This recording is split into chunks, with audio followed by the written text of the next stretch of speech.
So thanks. Hi, everyone. And thank you. Mine is going to be more boring, no fun, no games, just random planning projects. But no, just reacting to what Yuri asked me, which was to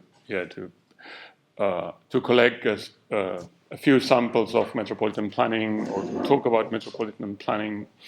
I just put together a few projects with the aim, also in the context of this workshop, with the aim to show not only different approaches, but also different techniques and different ways of thinking and representing the design or the planning of urban metropolitan regions. So that's just to explain a little bit the criteria I followed is, I just try to select projects which are diverse, in different cities, and also, that they use different types of strategies, but also different ways of representing or going through the design. But then the first question I was kind of wondering to basically talk through these or even select kind of projects was the notion of metropolitan planning, which maybe is not the most common we use. We tend to refer more to urban planning or urban design, or perhaps regional planning. But then I think the metropolitan planning that you specifically pointed at reveals a kind of an interesting difference to the other ones, which I kind of try to think through or conceptualize. And for me, the issue of metropolitan design is different from urban design or even city design, has to do with the scale, but also with the core substance of what is a metropolitan space, right? And that's why I called the talk TogetherApart, because to me that was it really captures the condition of a metropolitan space or metropolitan area, which to me would be this kind of dual, almost contradictory condition of, on the one hand, being together, but while being apart, right? So I don't think there is any cohesive or comprehensive way of being together in a metropolitan area, like would be in the city. The city is a kind of space, a kind of structure that is really bounded, that is really defined. But in the metropolitan area, because of the complexity, the nature of its complexity and the scale of it, it's really literally impossible to actually, live together in a kind of, more regulated or standardized way. And it inevitably generates condition of being separated or being apart. While on the other hand, of course, you want to counter, this kind of condition of being apart. So you want to be into that. So to me, this is really the core of this, dialectics of, just being in the same kind of system, while acknowledging that the system has major differences and variations within it. So it's like several systems within a system.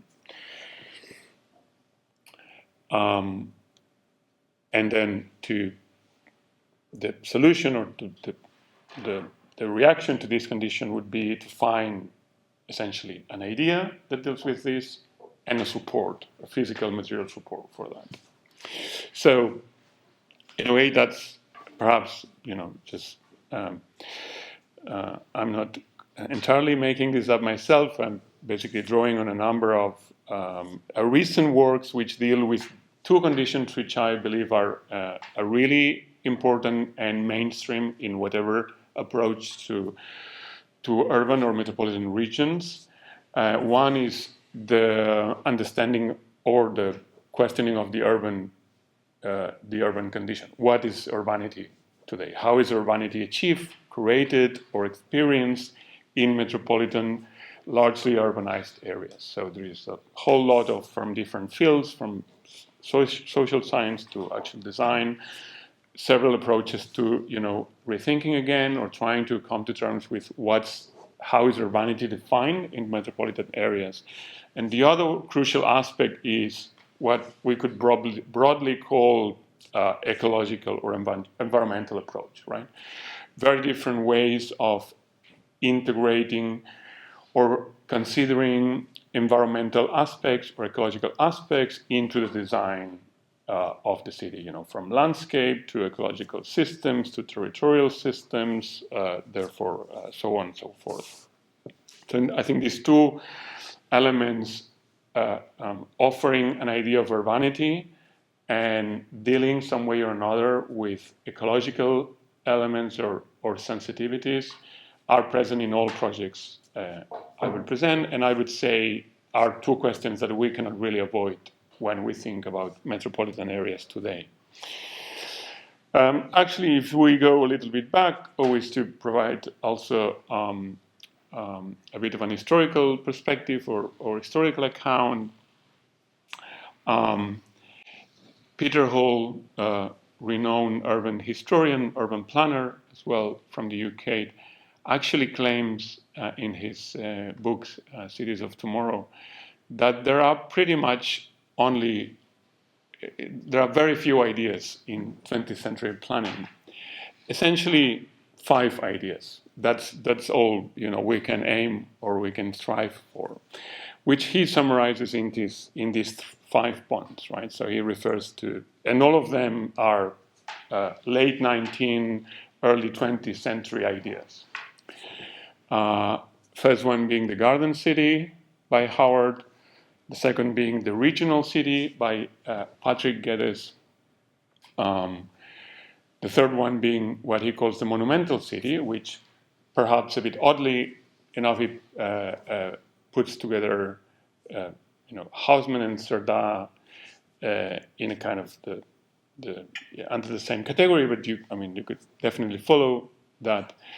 And then the fourth and the fifth, which even though he explains them as separate categories or strands, essentially says that are a mix of the other 3. So you could almost claim that there are 3 major ideas in urban planning, somehow reconfigured into 5, which would be the modernistic city, the Siam, the Corbusier approach, which, according to Hall, is a mix of the Garden City and the Monumental City, nothing else.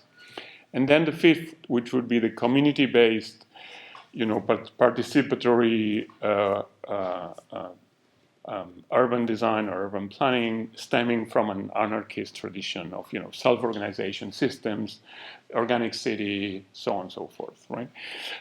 And I would say all of them somehow come back today, right? So we hear a lot, again, talking about participation in urban design, decentralization, limits to growth, like the regional boundaries that Patrick Geddes was putting together. So defining, the limits to urban sprawl, decentralization of the Garden City, Broadacre City by Frank Lloyd Wright, and the role of the individual and the bottom up, almost like organic making of the larger region, and then of course Cerda's plan for Barcelona and his theory of urbanization.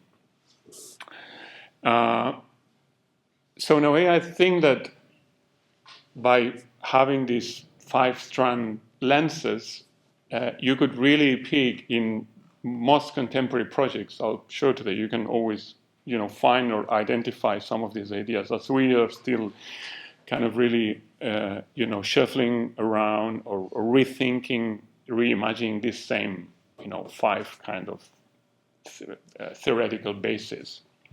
So hopefully in this workshop you can find a new way, a 6th way.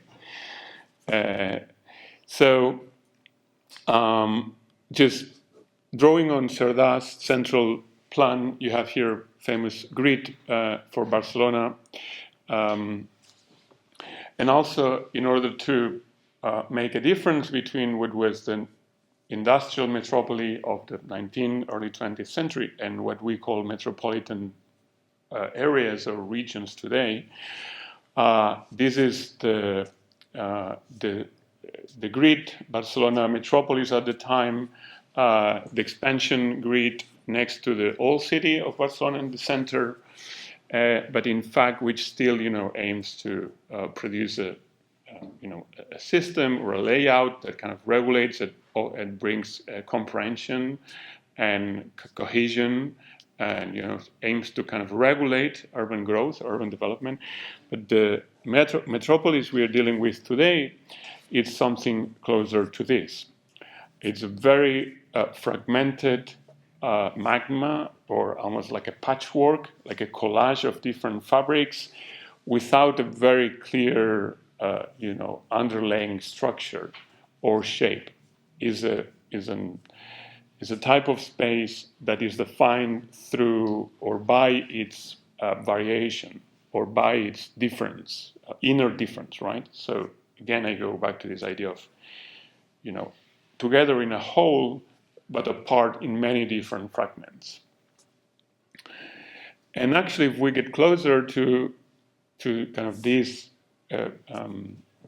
patchwork, or this kind of collage magmatic kind of fabric, what we find is this extremely diverse, extremely mixed, juxtaposed different fabrics of different sizes, of close, open typologies, and cut through series of networks, infrastructural elements that really configure the large-scale systems or strategies of the metropolis, right? In kind of very kind of messy situation.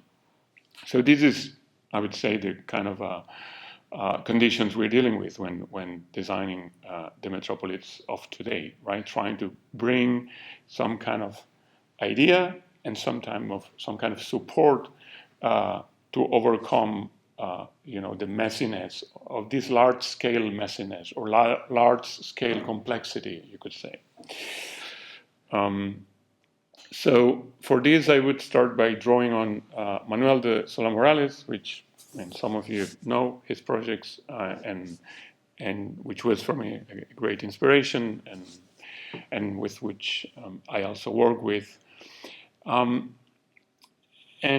as a reaction to this kind of extreme complexity of the metropolis of today, Solá-Morales proposed an urban project as a scale of intervention that could deal and could trigger some change in this kind of extreme complex environment, right? And it's what he called the urban project, which was, a kind of architectural urban intervention between urban planning or metropolitan planning and architecture, right?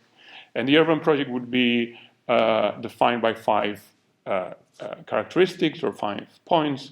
One would be sometimes also has been referred to as urban acupuncture also, right? So this idea of intervening in specific areas.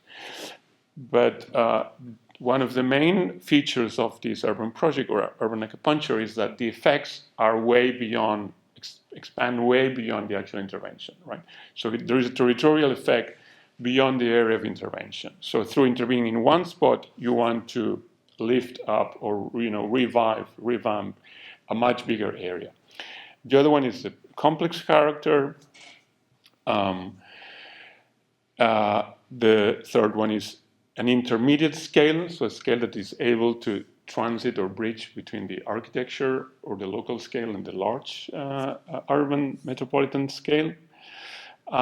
Fourth, very important one, the aim at making architecture independently from buildings. So understanding that architecture is made also through the public space, through the walls, through the pavements, Roger was talking about, right? Elements that are not just buildings, infrastructures.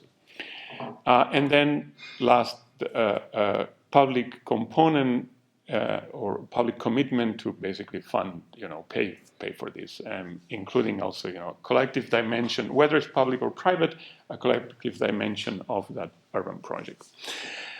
To deal with that also for Solá-Morales, what was really important was to integrate complexity into this. Like, according to him, complex problems have never been resolved by simplifying, by offering a simplified answer. So the answer needs to be inevitably complex too. Right?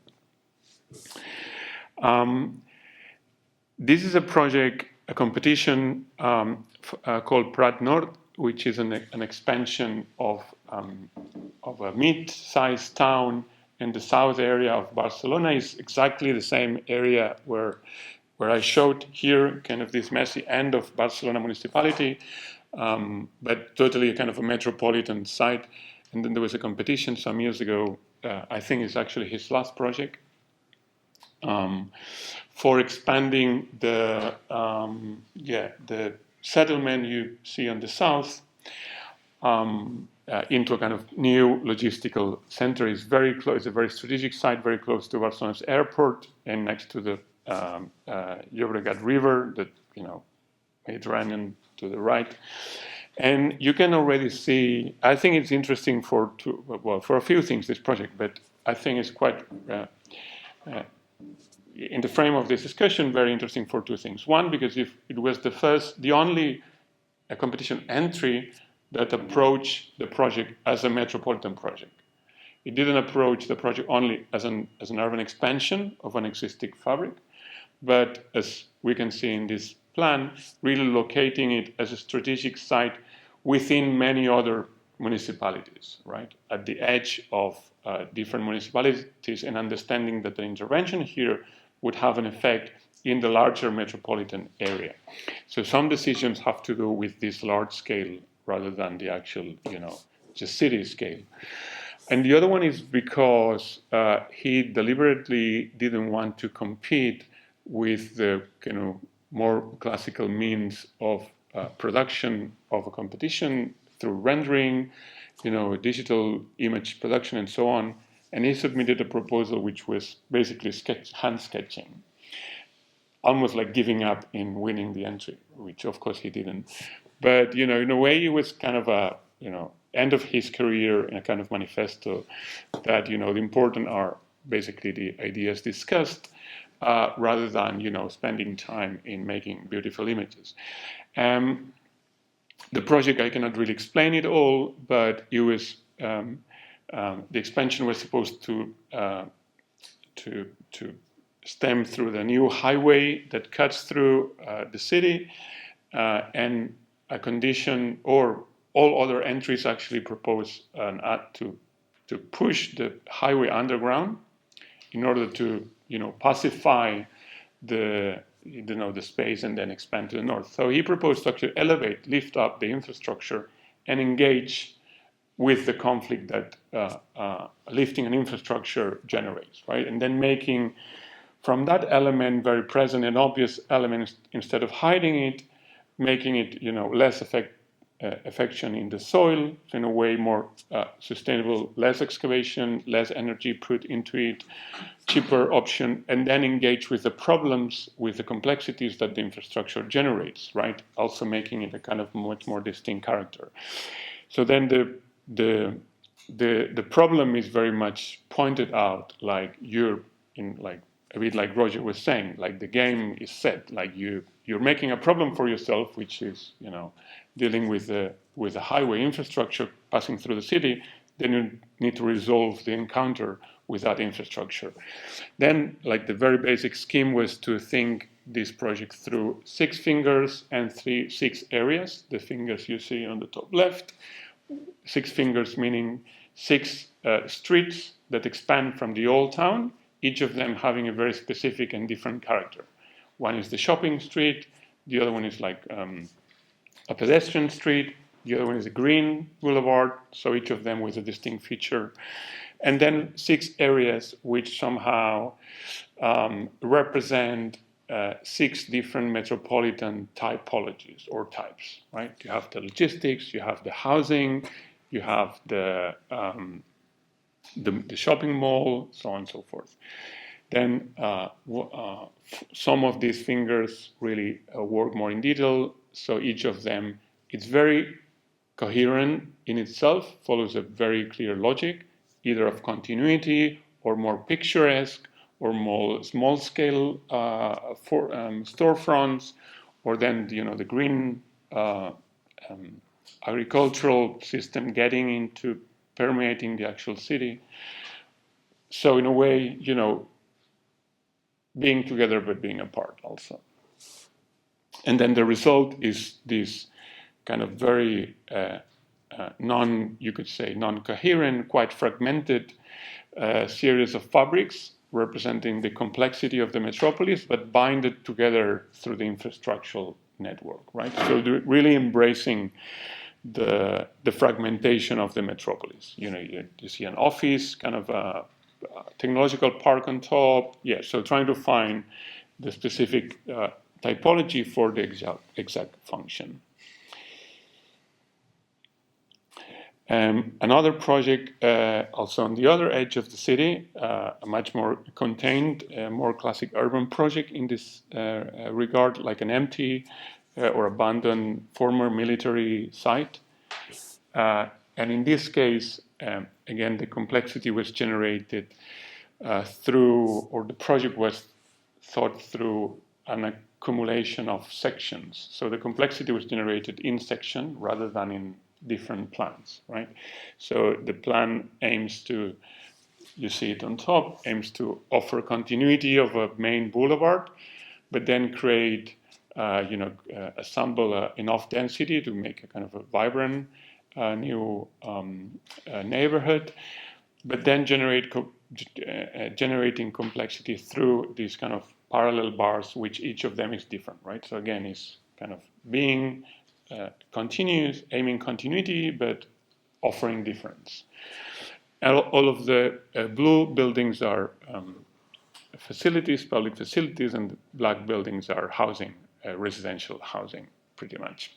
So also, I thought it was really interesting, this kind of flip of the lenses or the format, and think through the complexity of the city instead of, very complex forms, like, same kind of standardized almost planning regulation, but then generate the complexity through the section, through this kind of accumulation of changing variant section, extrusion kind of. Also getting into the detail of the architecture of the non-building, right? So really creating the architecture of the public space.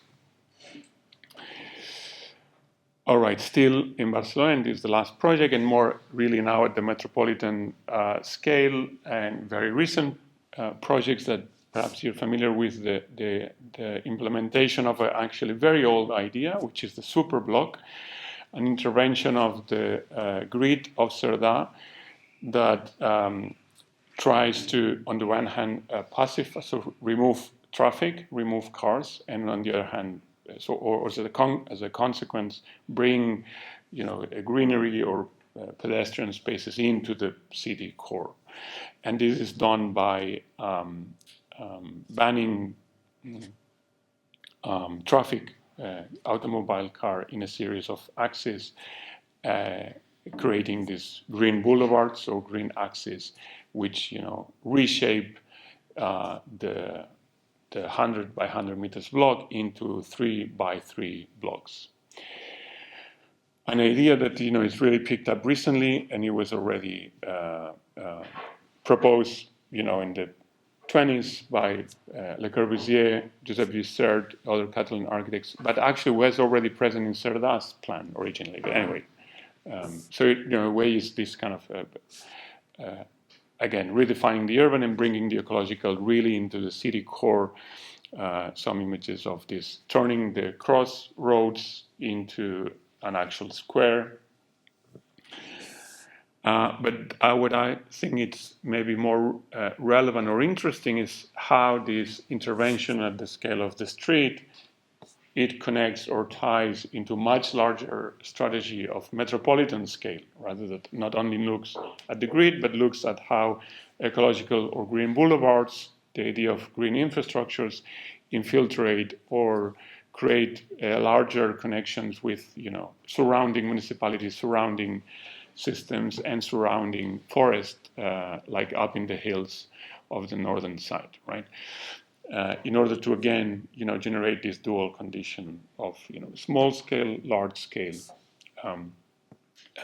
The strategies behind these are multiple or varied, but among them is obviously the reduction of pollution, really minimizing the effect that cars or the pollution of the air has over the the overall city. And even having a bigger kind of picture, this is part of a much larger, I don't know how to translate that, but it's like, it's called, you could say, Metropolitan Master Plan, maybe. Pla Director Metropolitan, yeah. Like, so it's an actual plan that engages with the full metropolitan region of Barcelona, encompassing over 20 municipalities, if I'm not wrong. And then again, thinking this kind of small localized intervention into the bigger actual systems. The main core strategies are in Catalan, so you can't read, but basically, try to bring, issues of green infrastructure, mobility systems, urban metabolism, polycentric understanding, urban structure and social structure, as main course. Then this is the actual scale, the actual real scale of the metropolis of today, right? So if you would add to the previous image, the actual urbanized region in which these systems really play a role or have to be really read, right?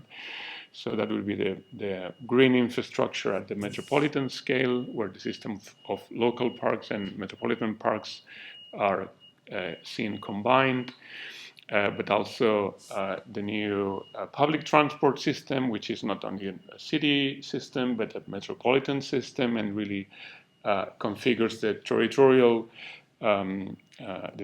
all around it, or the traffic mobile system, creating new nodes, which explain the earlier project I explained, next to the airport, for instance, so creating new centralities in peripheral areas of the city, and as a result, this kind of new urban structure, which also serves to identify new metropolitan centers or peripheral centers, right?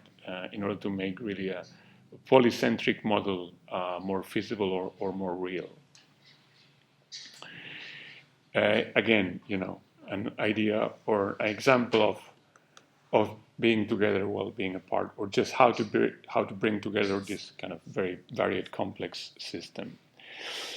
Then a project for a recent competition for Berlin-Brandenburg metropolitan region, which aims to, offer visions reaching out to 2070, so really kind of far looking. And I'm just showing one of the entries which was awarded the second prize, but I think it was more interesting than the first prize. That includes also several of the strategies I already mentioned, right? Trying to work with this kind of star-shaped system, interconnecting peripheral areas, bringing together different ecological systems or kind of green systems in kind of into a kind of cohesive whole, but still work through it from a kind of very mixed, diverse, so acknowledging the diversity and the complexities on the ground already existing, right? So this cohesive whole is yet again introducing traditional non-urban functions into it, like productive or cultivated lands, agricultural fields, forest-like systems, but also production, logistical, industrial logistical spaces into this kind of, again, like very varied, complex fabric, which is, kind of acknowledgement of or an embracement of the complexities of, urban-rural, you could say, system, right? Understanding that the metropolis of today needs to be all of these at the same time. Needs to be productive, needs to be public, needs to be green, needs to be dense, and so forth, therefore.